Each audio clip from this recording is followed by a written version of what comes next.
नमस्कार, जय हिंद। मैं हूं सांची और आप देख रहे हैं आपका पसंदीदा शो विस्तार से। कहते हैं कि जिसके पास समंदर की गहराई को नापने की ताकत है वही दुनिया की ऊंचाइयों पर राज करता है। आज हम बात करेंगे भारत की उस महापरियोजना की जिसकी कीमत है 1 लाख करोड़ रुपए और जो भारत की नौसेना को एशिया ही नहीं बल्कि पूरी दुनिया में एक नई पहचान दिलाने वाली है। फ्रांस के साथ स्कॉर्पियन डील और जर्मनी के साथ प्रोजेक्ट 75-1, ये दोनों प्रोजेक्ट मिलकर भारत को ऐसी अंडर वाटर स्ट्रेंथ देने वाले हैं जो चीन और पाकिस्तान दोनों को एक साथ जवाब देने के लिए काफी होंगी। लेकिन सवाल ये कि आखिर क्यों भारत इतनी बड़ी रकम पनडुब्बियों पर खर्च कर रहा है? क्या चीन और पाकिस्तान की पनडुब्बी ताकत हमारे लिए खतरा बन चुकी है? और 2030 तक भारत का विजन क्या है? चलिए इस पूरी कहानी को विस्तार से समझते हैं।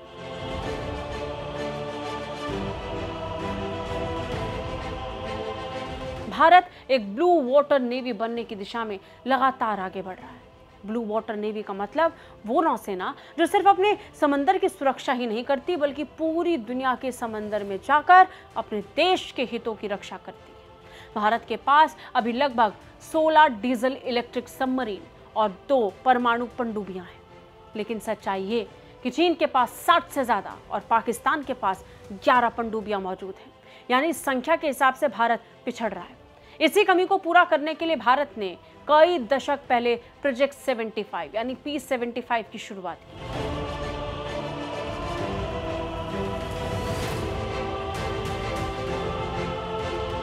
फ्रांस के साथ मिलकर स्कॉर्पियन क्लास की 6 पनडुब्बियां बननी थी। Mazagon dockyard ship builders limited ने इन्हें तैयार किया। अब इनमें से कलवरी, खंडेरी, करंज, वेला और वागीर पहले ही नौसेना में शामिल हो चुकी है, जबकि छठी पनडुब्बी वाक्षी भी जल्द चुनने वाली है। लेकिन सिर्फ 6 पनडुब्बियां काफी नहीं थी। युद्ध में बढ़त हासिल करने के लिए भारत को और ताकत चाहिए थी। यहीं से शुरू हुआ नई डील और नए प्रोजेक्ट का सफर।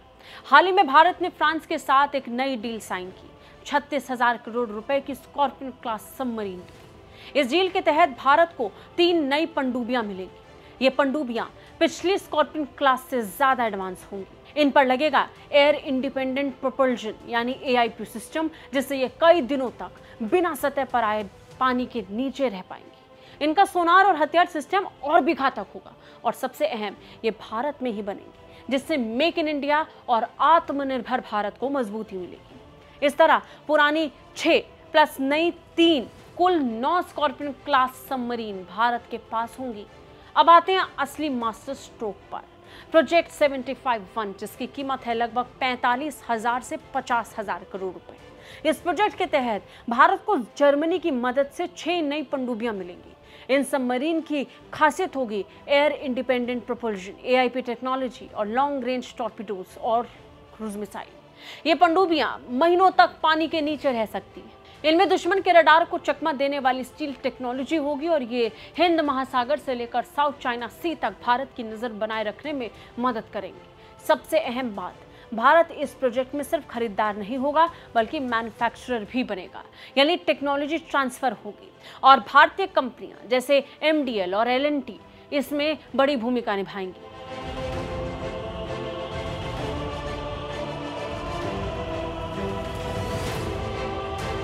चलिए अब समझते हैं कि भारत क्यों इतनी बड़ी तैयारी कर रहा है। चीन के पास 60 से ज्यादा पनडुब्बियां हैं, जिनमें 12 न्यूक्लियर सबमरीन शामिल हैं। इनमें से कई साउथ चाइना सी से लेकर हिंद महासागर तक गश्त करती हैं। पाकिस्तान के पास अभी 11 पनडुब्बियां हैं, लेकिन चीन की मदद से पाकिस्तान को 8 नई हैंगौर क्लास सबमरीन मिलने वाली है। इनमें भी एडवांस AIP सिस्टम होंगे, यानी आने वाले 5 से 6 सालों में पाकिस्तान की अंडर वाटर ताकत भी दोगुनी हो जाएगी। तो भारत के सामने दोहरी चुनौती है, एक तरफ चीन की संख्या, दूसरी तरफ पाकिस्तान को मिलने वाली चीन की मदद से ये टेक्नोलॉजी। यही वजह है कि भारत को कम से कम 24 नई पनडुब्बियों की जरूरत है जो एडवांस टेक्नोलॉजी के साथ हो।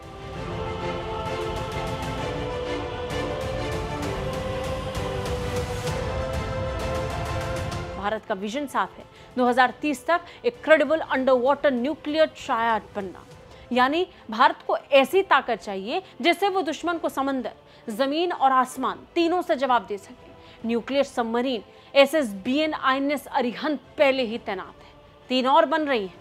अटैक न्यूक्लियर सबमरीन यानी SSN भारत, 6 नई परमाणु अटैक सबमरीन की तैयारी कर रहा है।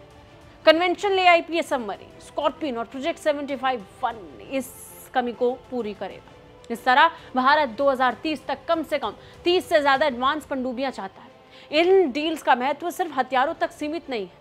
भारत हिंद महासागर का नेचुरल गार्जियन है। चीन की बढ़ती मौजूदगी को रोकने के लिए सबमरीन जरूरी है। पाकिस्तान को मिलने वाली हैंगौर क्लास सबमरीन का जवाब भारत स्कॉर्पियन और 75-1 से देगा। अमेरिका, जापान, ऑस्ट्रेलिया के साथ क्वाड में भारत की भूमिका और मजबूत होगी। भारत अब सिर्फ हथियार खरीदार नहीं बल्कि निर्माता बन रहा है। लेकिन रास्ता इतना आसान भी नहीं है जितना बताने और सुनने में लग रहा है। सबमरीन बनाना एक लंबी और जटिल प्रक्रिया है। टेक्नोलॉजी ट्रांसफर में कई दिक्कतें आती हैं और सबसे बड़ी चुनौती बजट और समय पर डिलीवरी। यही कारण है कि भारत को लगातार निगरानी और रणनीतिक फैसले लेने होंगे। वैसे यहाँ हम आपको ये बता दें कि फ्रांस और जर्मनी दोनों नेटो देश हैं और ये डील अमेरिका के लिए झटका है, क्योंकि कल ही ट्रंप ने भारत पर बयान दिया था कि उससे पहले अमेरिका ने अपने सहयोगी देशों यूरोप और नेटो से कह दिया है, साफ कहा था कि वो भी भारत के खिलाफ एक्शन ले। लेकिन आज भारत इतना दम रख रहा है कि नेटो देश भारत की बात मानने को तैयार नजर आ रहे हैं। वो भारत से दोस्ती तोड़ने या भारत को परेशान नहीं करना चाहते हैं। वैसे कुछ भी हो, अंत में कहावत याद आती है कि समंदर की लहरें सिर्फ उसी के साथ होती हैं जो उसमें उतरने का साहस रखता है। भारत ने अब वो साहस दिखाया है। फ्रांस और जर्मनी के साथ ही 1 लाख करोड़ का सबमरीन प्रोजेक्ट सिर्फ एक डील नहीं बल्कि भारत की भविष्य की सुरक्षा गारंटी है। अब सवाल ये नहीं है कि भारत कब तक तैयार होगा, सवाल ये कि जब भारत तैयार होगा तब उसके दुश्मन कितना संभल पाएंगे। क्या भारत की तरफ से मौका दुश्मनों को मिल भी पाएगा? अपने आप में ये भी सस्पेंस में है, क्योंकि भारत अपनी तैयारियों के साथ बहुत तेजी के साथ आगे बढ़ रहा है, जिसका मुकाबला किसी के बस की नहीं। आपको क्या लगता है? कमेंट करके हमें जरूर बताइए। जय हिंद।